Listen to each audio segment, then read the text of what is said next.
Welcome to the Hawkeye Sidekick podcast. And you're very welcome back to the Hawkeye Sidekick podcast with your host Mark Kennedy. This is the Rugby Weekly Podcast Review. And I have Liam O'Brien, Rugby resident pundit and analyst with me. And tonight we're going to review the action, if you can call it action, from the URC round 13, where we had 3 Irish provinces wins, 1 heavy loss for Connacht Rugby. We'll also look at the Bulls with Munster Rugby already down in South Africa to have a preview of that game on Saturday. Look at some marquee contract news from Irish Rugby and conclude with a few round 4 Six Nations predictions. Liam, how are things? Yeah, brilliant, Mark. Absolutely super now. Good win anyway for Munster at the weekend against Dragons. Yeah, maybe we can go right there, I suppose, Liam. Munster Rugby 64, the Dragons 3, 10 tries. What were your initial thoughts on the contest, Liam? What stood out for you? My initial thoughts it was no contest really. After about 20 minutes, it was all over. But yeah, look, I mean, you'd have to take away the good performances of the likes of Casey and Farrell and Chris Cloete. Like, they really stood up, like powerfully stood up at times. Some beautiful tries. Played at a very good tempo. I think that's what stood out for me with Munster. Like, we just played at a tempo that we haven't played in a lot of our games. Maybe that was the opposition allowed us to almost to play rugby, but certainly we haven't played rugby like that this season. Yeah, certainly, yeah, Liam, because I thought ruck ball time, as Chris Cloete was superb. I thought back row wise were to a man. They really dominated the breakdown area and gave Casey, Crowley an awful lot of time to orchestrate there, particularly. I mean, some of the stats are pretty revealing here. I know Graham Rowntree in his press conference said that Munster were eager to secure the 5 points out of this game, give respect to the Dragons, but there was a sense of urgency in this performance, and as you say, after 20 minutes this game was well and truly over. But I think some of the stats here: 14 offloads, 38 defenders beaten, 21 clean breaks, and I suppose culminating in probably, for me, the marquee try, the third try from Jack O'Donoghue. I thought that was probably the try of the season so far for Munster Rugby.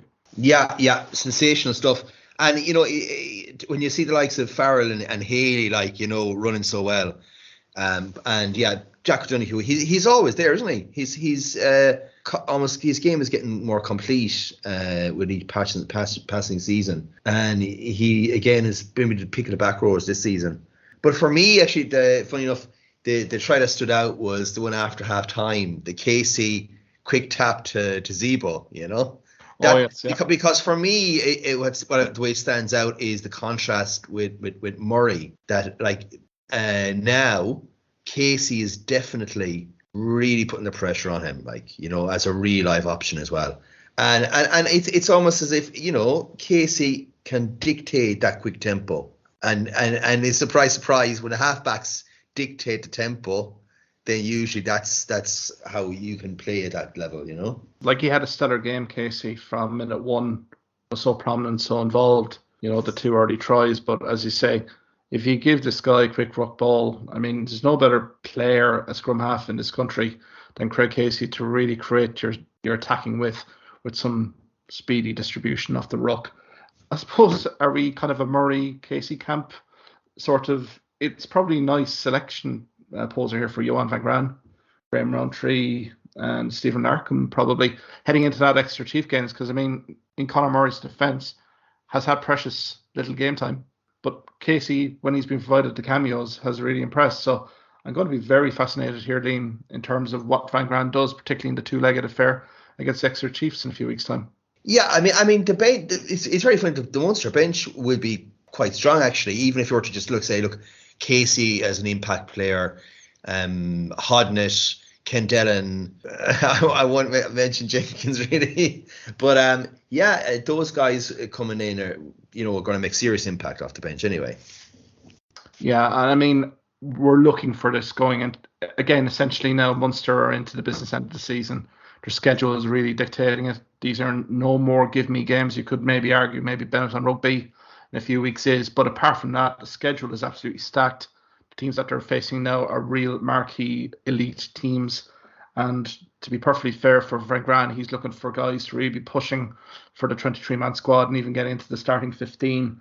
And I suppose we've talked about Mike Haley here in terms of his contributions. And I think they've been progressive in the last season or two. But this year particularly, I've kind of seen a marked change in Haley in terms of when he hits the line from full back. He's making good things happen. And I mean, we can say all we want about the Dragons, but again, the opposition was there. I mean, the stats speak for themselves. He ran for 100 metres, 7 defenders beaten, 5 offloads. And, you know, he was an assist on a few of the tries as well. I mean, it's a great thing for Munster to have Haley at full back, providing more of an attacking dimension coming in from deep. Yeah, Haley, look, without question, is Munster's full back now. Like, absolutely head and shoulders.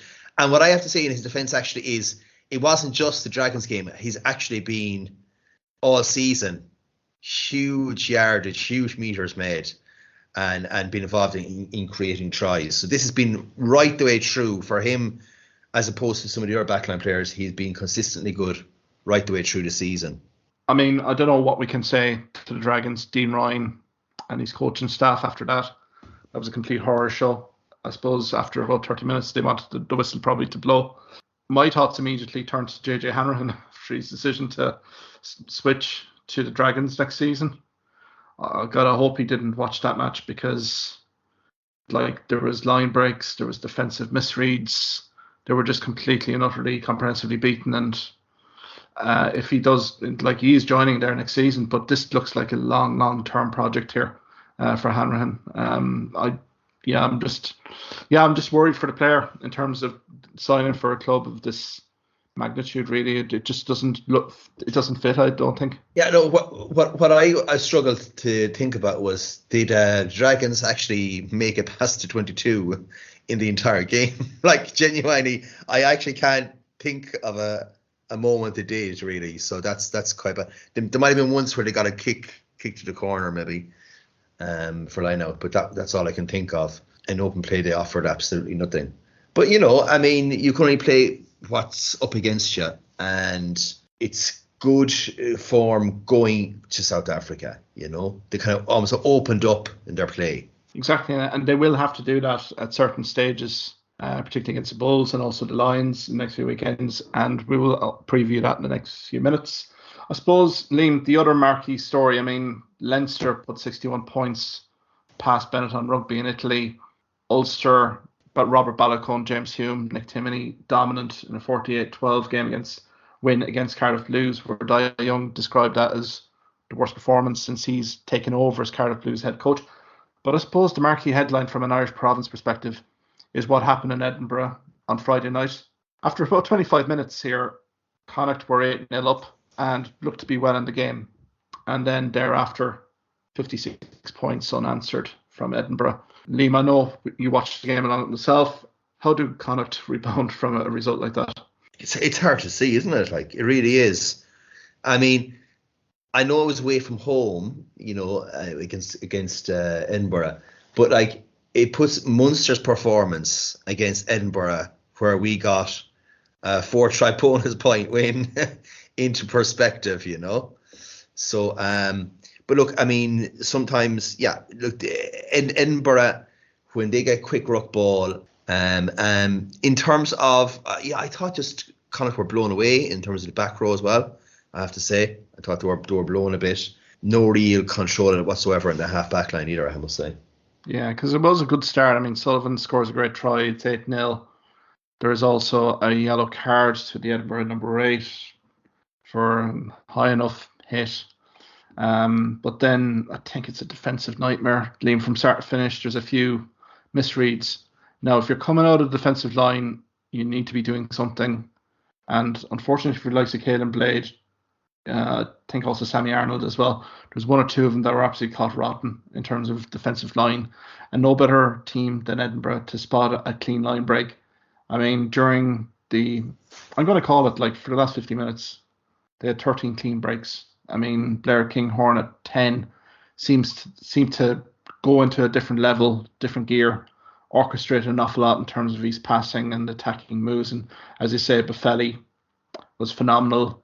And I thought Immelman as well at full back really did provide hard yards. I think he had about 150 metres getting complete night for him, 2 tries, 4 clean breaks. But it seemed it was one-way traffic, as you say, Liam. I think back row wise, it was completely a rout, and good things happened for Edinburgh. And we've seen that particularly against Munster in Thomond Park, when you give them the space and freedom to basically attack and execute, they're one of the best teams in the league, and so proved. Yeah, I mean, they absolutely are. Certainly of the non-Irish teams they are. I mean, I think Edinburgh are like definitely better than Glasgow. Yeah, they're up there with Ulster as well. So it's in terms of the overall, this was another key loss really for Connacht, because for the rest of the season in the position that they're in points wise, you're going to have now the South African teams, 3 of those teams probably coming up the side and overtaking them. So, I mean, they're probably not even going to finish in the top 8 now. I think it's do or die for them, particularly when they go down to South Africa. They'll need results. They're going to be familiarity with contempt with Leinster Rugby in the next few weeks as well. They have a tough fixture list. This is the one thing about the provinces right now, particularly Ulster, Munster. They do have tough fixture run-ins. And I think that is a key loss for Connacht, particularly after some early season losses, particularly at home to the Dragons. When you compare Dragons, last weekend to when they were in Connacht and Sports Ground, rampaging through Connacht, it's just that inconsistency of performance. When Connacht are on, they're competitive. When they're not, they're absolutely smashed to smithereens here. And again, there has to be a bit of a quick regroup, because if you look at the Champions Cup, they've their last 16 two-legged tie against Leinster Rugby, and they really have to kind of find a performance from somewhere now, going into that. But for Edinburgh, it was a welcome win for them. I know they've had a bit of a dodgy patch in terms of losses to Leinster, lost to Munster as well, so they're back in the playoff mix here considerably here. But it's a kind of one of those kind of bad marquee nights for Connacht Rugby again. I thought the Dragons' loss at home was probably rock bottom. This is rock bottom. Just given, I don't want to say capitulation, but 56 points, even when it got to 30 points, just hold your ground, manage it. The game is well and truly up, just save face. But Edinburgh continued to spin the phases, and, again, they found soft spots in that defence. So, again, a night to forget for Connacht. So, Liam, I suppose we could literally move swiftly on to the Bulls. I mean, Munster Rugby are already down in South Africa, as we said at the start of the podcast. The Bulls, I think, will represent a considerable challenge to Munster in terms of physicality, the environment, Loftus Versfeld, which is 1,300 metres above sea level. But what are your initial thoughts? I know, Liam, you're a passionate supporter of the South African team as well and clubs. What's your initial read on the Bulls in terms of how they've been doing this season and the players to probably watch out for on Saturday? Well, look, I mean, they're third in the log in terms of the four South African sides, and you would have to say deservedly so. Even though the Sharks are top of the log there, you probably would have to say that the Stormers actually have been South Africa's top team, certainly when they've played against Irish opposition, even against Munster and Connacht, they've actually stood out. But in terms of the Bulls, powerful mauling side, you're certainly going to get that. You're going to get plenty of line out mauls. They have some really good really great back row, obviously. We know Arno Botha and Kutsia, and then they have this guy Elric Lowe at number 8. He's like a highly rated number 8 for the future. In terms of the back line, Kurt Leorense at 15 is just a real quality player. You have Cornel Hendricks on the wing, a guy who actually was a Springbok, was advised in 2015 to actually have a heart condition to give up rugby, and he came back 3 years later. So that's quite a good story as well. They're managed, of course, by Jake White, who has been successful with the Springboks and then went on to Montpellier. They're going to provide a real stiff opposition for us. I mean, it can't be understated. The last 20 minutes of that game, when you're playing at that level, at altitude, how it's going to affect players.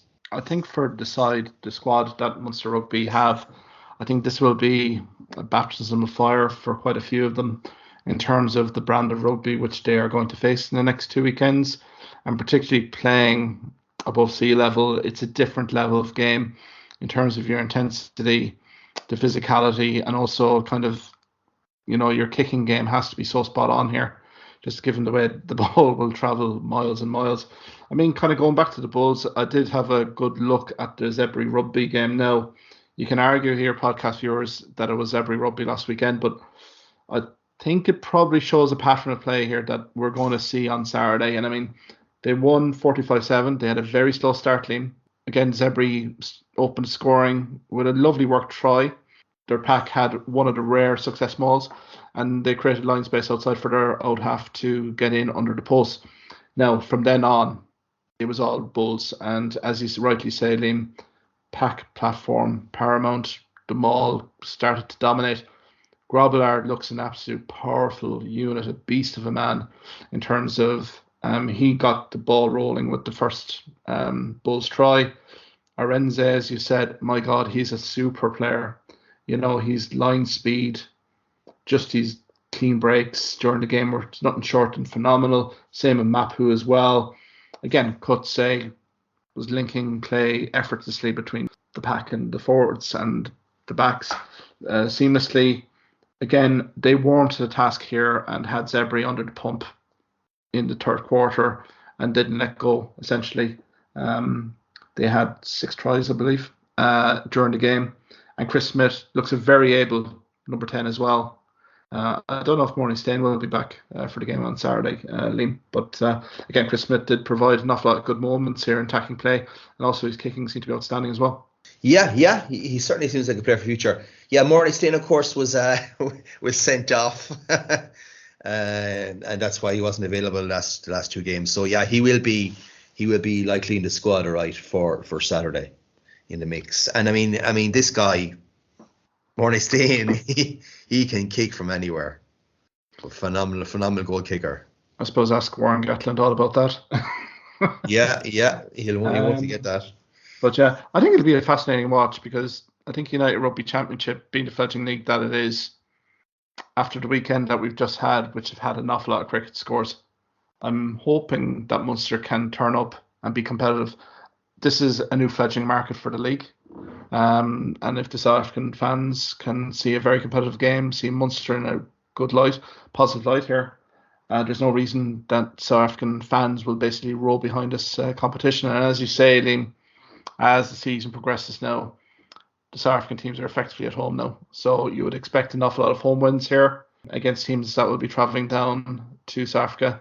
I think this would be a great experience for the young Munster squad that's out there. The likes of the Kelly, O'Connor, Buckley, Kendellen, Pognett probably will revel in these conditions. But as you say, the bench is going to be tested massively with 30 minutes to go because I think players will fatigue much quicker in the altitude. And it will be very interesting to see how that Munster pack do compare against Bulls, particularly with it being a very first choice pack that Jake White has to select from. Yeah, and like we look, we're a bit short in some positions, like now with the call up of Jeremy Loughman. Good for him to get the call to Ireland. But now we're kind of down to certainly our third choice in Wycherley, and also it looks thin enough in Lock as well, where we have Finney and we have Sean Klein, and then it seems to be Owen O'Connor seems to be the only other lock really there. But yeah, but in terms of, I fancy that we will have a really close game for the most part. I could see certainly the Munster out halves as well. Love to see Crowley playing in that sort of conditions as well. Oh, exactly. And I think the good news that Damien Delende was joining the Munster Rugby party as well for these games, a massive boost as well. And when you consider like Dan Goggin, Chris Farrell, they've all been playing very well in recent weeks. Delende will obviously make an introduction here at some point against the Bulls if he's fit. All I'm looking for Munster here is to have a real serious cut at it.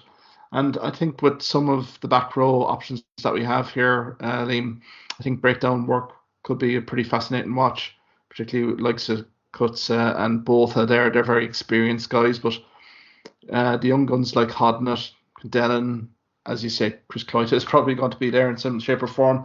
Jack O'Donoghue. Again, Munster won't be phased by going here. I think they'll embrace the challenge here of this tour to South Africa. I know December was an unmitigated disaster in terms of the first run, but again, this is now kind of getting the experience into an awful lot of the younger players, I would say, and also the senior players really provide that leadership. I mean, like Jean Klein as well, Chris Cloyta, Damon Delende, they know everything that needs to be known about South Africa, and particularly the head coach, Johan van Graan as well, going back to the Bulls, his alma mater club really. So we shouldn't be short in terms of preparation here. So I'm eagerly looking forward to this, even more so than the Six Nations games, to be perfectly honest with you, Liam. I'm actually thinking of going to the pub for this game, actually, believe it or not. Exactly. Yeah. You know, it's 2:05, isn't it, on Saturday? So 4:05 p.m. Yeah. So I think it's I think that's a fascinating watch, because if we can get a nice, competitive, exciting brand of fixture here, can you imagine the following week the Lions, against Munster? It's really to build a fan base up there down there in South Africa. And if we can get these very competitive games, I think the South African fans some are sitting on the fence a little bit in terms of the URC. But if they can see quality fixtures where you have teams coming in like Munster really delivering performances, the eyes and ears are going to be really pricked up here for South African teams to say, right, next season's going to be a completely different ball game, and the fans will roll behind that. So I think that's one to really kind of look forward to as well. And best luck to Munster Rugby there as they embark on that tour. I suppose, Liam, we can probably go on to contract news. One probably banner headline: Mr. Johnny Sexton committing to Rugby World Cup in 2023 and then retiring. What were your thoughts on that contract extension news? Yeah, well, I mean, it was quite clear that he's head and shoulders above all the other candidates at out half. I suppose, look, it now ends the speculation as to when he's going to retire. It's quite clear now, and that's probably put to bed. In terms of the World Cup, then it just means he will have to be managed after the Six Nations, between the tour to New Zealand and autumn internationals and all the other games before the World Cup. So decisions are going to have to be made for the likes of New Zealand, how you use him. Probably likely that you start him in the first test, your best chance of winning, and then you basically have him benched for other games. He is still, you'd have to say, in the top out halves in the world. This game coming up against England is going to be fascinating to see the new heir apparent on the block, Marcus Smith. Can he really control a game like this at international level? But Sexton, he's in good shape too, it has to be said. He's in quite good shape. He can absolutely flourish between the World Cup. Yeah, I completely agree, Liam. I mean, he is our marquee player, isn't he? I think the case study was shown against Italy in round 3 of the Six Nations. We had a kind of a hit and miss attacking performance before he arrived on the pitch. Then he arrives in and you could see him demanding the ball, ordering players around the place, getting into position. He still is I would regard him our MVP in terms of halfback options, number 10. Now, it's not saying a whole pile, I think, for the rest of the guys, that we don't have. It doesn't seem to me, Liam, that we have a viable challenger right now for one reason or another. I mean, maybe it's unfair to say because Carberry has been out injured for a significant amount of time. Jack Carty, maybe Farrell doesn't kind of rate him. Are we looking at some of the young guns then from the other provinces? I mean, you have Jack Crowley, Ben Healy, Munster. Could you convert Nathan Doak? Well, Doak was playing 10 for the under-20s to really kind of come in there. I suppose if you want to call it probably long-term, was it Paddy Jackson was probably the heir apparent to Sexton. But I think we all know what happened there. So I think for Andy Farrell and his management team, there is still a massive job to identify backup 10 depth chart. And I think the New Zealand tour definitely, as you say, maybe start Sexton in the first test game.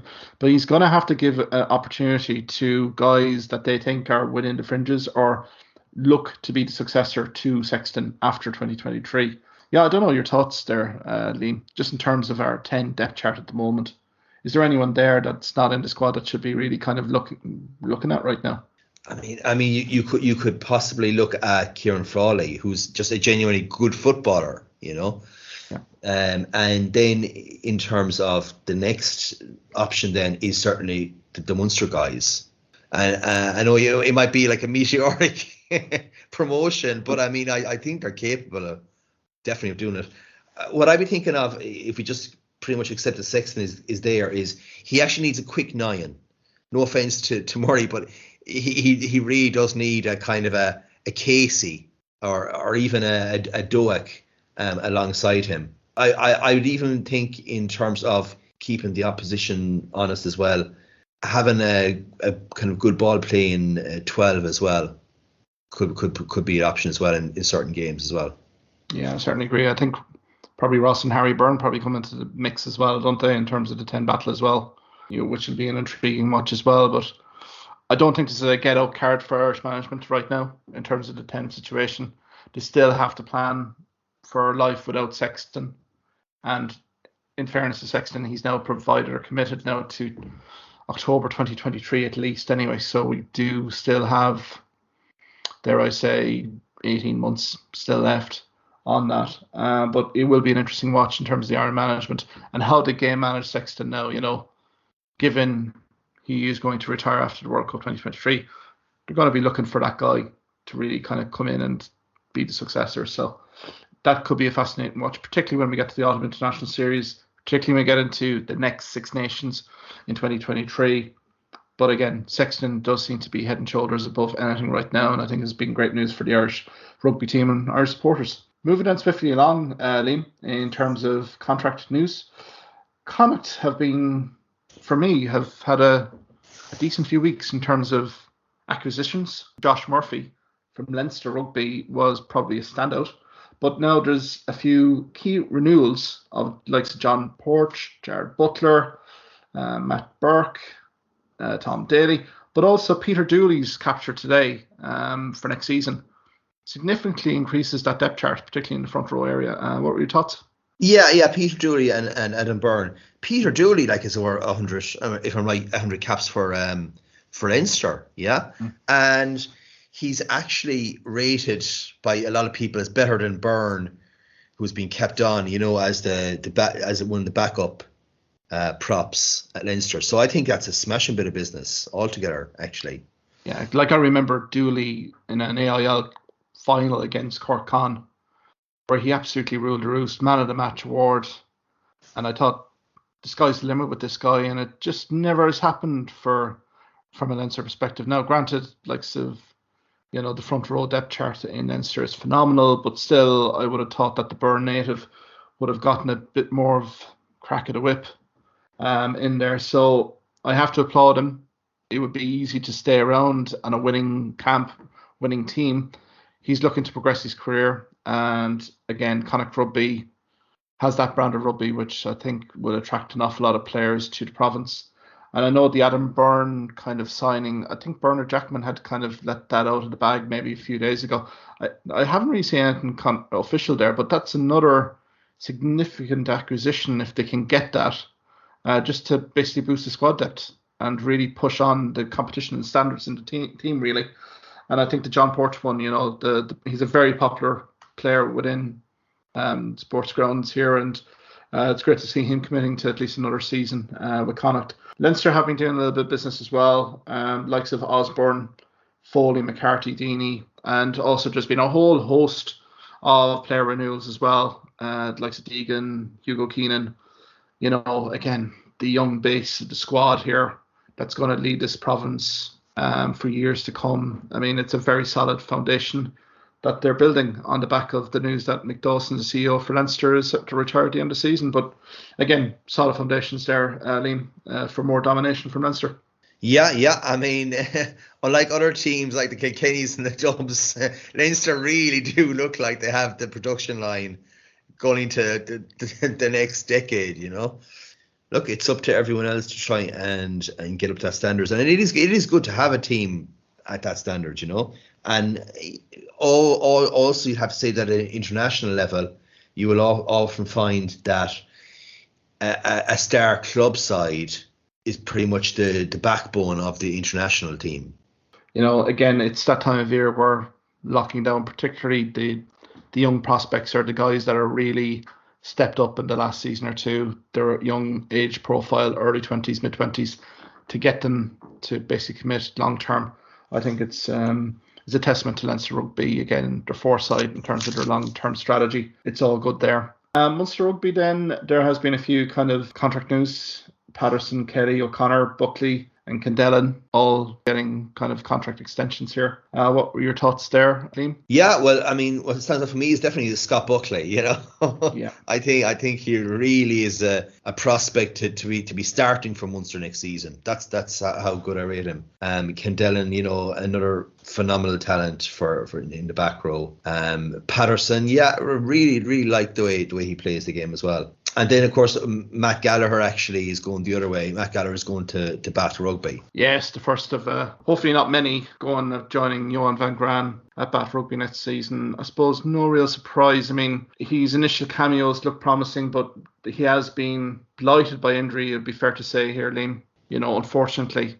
And I think the player is taking the decision now to look for a new chapter at Bath Rugby, and with Johan van Graan being the head coach, I think familiarity there as well. So it's probably a good move for Matt Gallagher and should get game minutes. Yeah, and then all we're left with in terms of undecided maybe is Chris Cloete.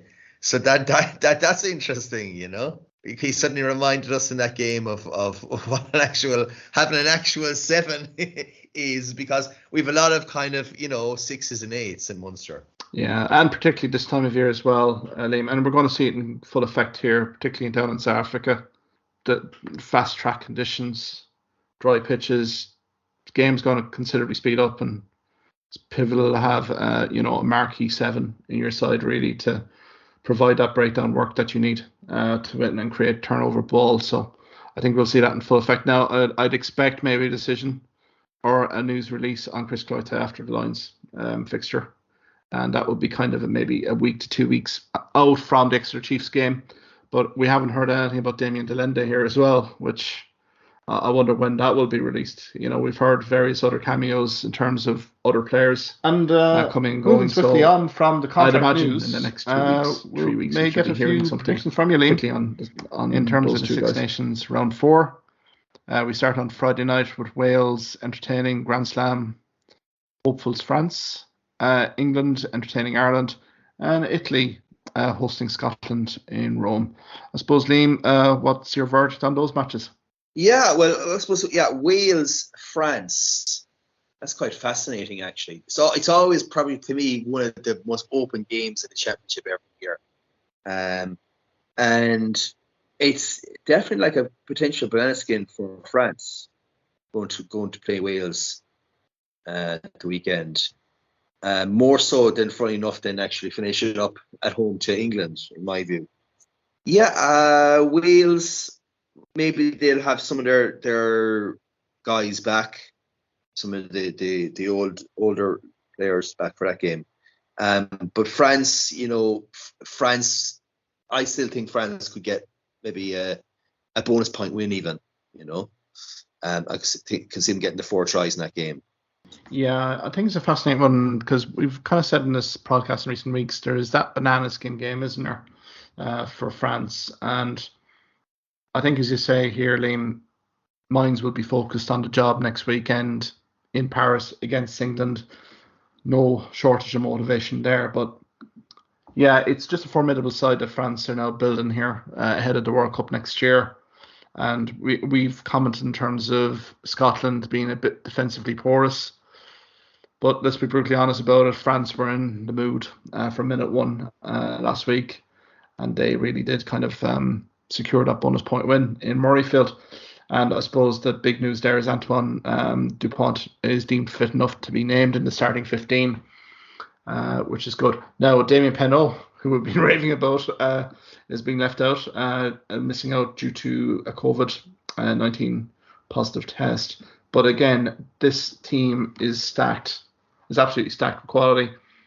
As you've said here, Liam, it's going to be an interesting watch in terms of Jonathan Davis comes back into three-quarters for Wales, which I think is probably required, just given his impact off the bench against England. I just worry for Wales a little bit. Now, not from a front five perspective overall, but I think their line-out has been a bit hit and miss, and no better team than France to start, preying on those vulnerabilities early here. So I think big onus here on Ryan Elias and his line-out unit really to secure go-forward ball. I think France will win, Liam. Cutting a long story short here. I think they'll win, but bonus point, I'm not so sure. I think Wales have a good performance in them. I was very impressed by Wales defensively against England in round 3. And this will be a significant test for Wales or France in terms of their attacking line speed. Again, Wales defensively are superb, and they do have a very few noted back row players there in the likes of Josh Navidi, Faletau, Seb Davis as well. So I'll go with France, but I don't think bonus point here. I think it'll be evenly poised going into the final weekend. England-Ireland, Liam, who are you thinking from a rugby analytical perspective here and not heart and head sort of stuff? Yeah, well, the bookies never go through round, do they? So I think they're coming on to the fact that Ireland could be slight favourites for this game, and I think that's possibly on the money. I don't think England have been impressive in their Six Nations games to date, and they're obviously trying to try a different style of rugby, but it's not quite working out for them. I do look at some of the Sarries guys, particularly like Itoje. I don't think he's ever come back to the level he was at, say, the the Lions tour. And when I see, the informed players that are going up against, the question really for Ireland is, do we beef up the pack a bit? Do we bring in someone like Henderson? And if we bring him in, who do we bring him in for? Do we bring him in for Ty Byrne or James Ryan? Certainly, in terms of our front row, I think man for man, you could argue they're maybe more powerful. And again, England, of course, will bring power in the back row, and we probably would be unchanged. Again, there's probably an option there to put Ty Byrne at 6 and bring in Henderson into the second row as well. So who are you picking after all that? I will actually go, and this isn't reluctantly, this is kind of confidently enough, with Ireland plus 4 points. Yeah, I'm kind of going with you as well, because I think Ireland should be embracing the favouritism tag here completely, given their performances in the last 6 months has been superb. Now, the French result was, a disappointment, but they did have to deal with adversity in that test match and may have had an opportunity to win it. We talked about, the penalty, not going for the line, that sort of thing. So I think from that perspective, I think it's another good acid test for Andy Farrell and the Irish team, particularly going to a marquee ground. I mean, traditionally, England and France have been a notoriously difficult place for Ireland to get results. But the only thing I would fear for Ireland would be the physicality and the power and the defensive line speed that England are going to produce and deliver on Saturday. I think there is a renewed focus in the English camp to really kind of get things right against Ireland. They do rate Ireland an awful lot. I think, take away the Eddie Jones pre-match comments, there is an acceptance and there is a recognition that Ireland are a well-drilled, cohesive side, and it will only require a top-notch performance from England to get a result. So I'm expecting the best of England. Now, they've done, I think, everything well, apart from being in the opposition's 22, in terms of their attacking, attacking options and tactics. and they certainly have good ball winners there. But again, it's that question you've alluded to here at the start of the podcast about Marcus Smith. He's going to be put under massive pressure by Ireland here. The focal point has been Marcus Smith in the last 3 Six Nations games. I can see Ireland really kind of honing in on him and maybe having to get Elliot Daly and maybe Henry Slade from England's perspective to become playmakers, because I think Smith, this is do or die for him. I think this game and also the French game next weekend really will confirm whether he is the successor to the crown to Owen Farrell at 10. So for me, I'll be with you. I think 4 points win for Ireland. I think there will be some tough moments here. I think England pack-wise are still a very abrasive unit and may pose problems for us, particularly in the scrum time. But I would be kind of confident that Ireland could quell that storm. And England haven't finished out games well. The Welsh game, particularly the last 30 minutes in round 3, was a bit alarming for them in terms of when the bench came on from Wales. They added a bit more attacking width. England seemed to really fall off tackles a bit, and defensive misreads were a bit predominant. So, yeah, for me, Ireland by 4 points, but I think it hopefully will be a cracker for anyone that's going to Twickenham. And then finally, Italy v Scotland, Liam. I suppose 2 teams coming in with low morale. Yeah, definitely. It's wooden spoon time again. Scotland, Van der Merwe is out, I think, for this game. Just a bit of a blow, in all fairness, for them. Mm-hmm. And yeah, I mean, the thing is with Italy, even in the Ireland game, defensively, they were quite solid, and Scotland could get really into a dogfight in this game. I really believe that can happen, So, I mean, if I was calling it, I would say probably Scotland plus 7 points. I know it's always Italy's best opportunity for a win is against Scotland, but I can't see it happening this weekend. To me, I think they're going to run Scotland pretty close. Particularly that Scottish pack has been decimated by injuries. And France, again, they prey on your pack vulnerabilities first and foremost. And yeah, again, from Darge's perspective, it was a baptism of fire. I thought he was prominent, but again, the rest of his pack were obliterated. Yeah, I think Italy defensively have been good. They're going to have a change at 9. I know Varney is out. No, maybe not necessarily a bad thing, because he has dropped a few clangers in this championship so far. But I think it'll be nip and tuck. Yeah, it'll be very interesting to see how Scotland react after that French loss. I would go marginally with Scotland, but I think it could be very hard work for them. I would probably say 7-10 points eventually. But I think there's going to be a little bit of nervy moments here, because I think Italy are definitely going to come with a game plan to really unhinge Scotland, particularly back 3-wise now. Duhan van der Merwe, as you said, got his red card for Worcester against London Irish last weekend. He's out for the rest of the tournament. And that back 3 is going to be, I think there's going to be an area of bombardment there in the first 20-25 minutes to really test them out. And I think Italy might have a bit of joy on that route. But I'll go Scotland just purely because of Finn Russell, conjuring up some playmaking magic at vital times to win that for Scotland. So yeah, Liam, we'll leave it at that. Another lengthy one here, but I think we had plenty to kind of get through. Many thanks for your time, Liam, for the last few weeks and tonight. And perhaps we'll come back again next week to review the round 4 Six Nations and see how good or bad our predictions were. Yep, thanks for talking tonight, Mark. Thank you for listening to this podcast episode. If you liked what you heard in this podcast, why not subscribe to the Hawkeye Sidekick podcast on either Amazon, Spotify, YouTube or Twitter platforms. You can also follow me at Hawkeye Sidekick on Facebook and Twitter for the latest sporting opinions, articles and reports.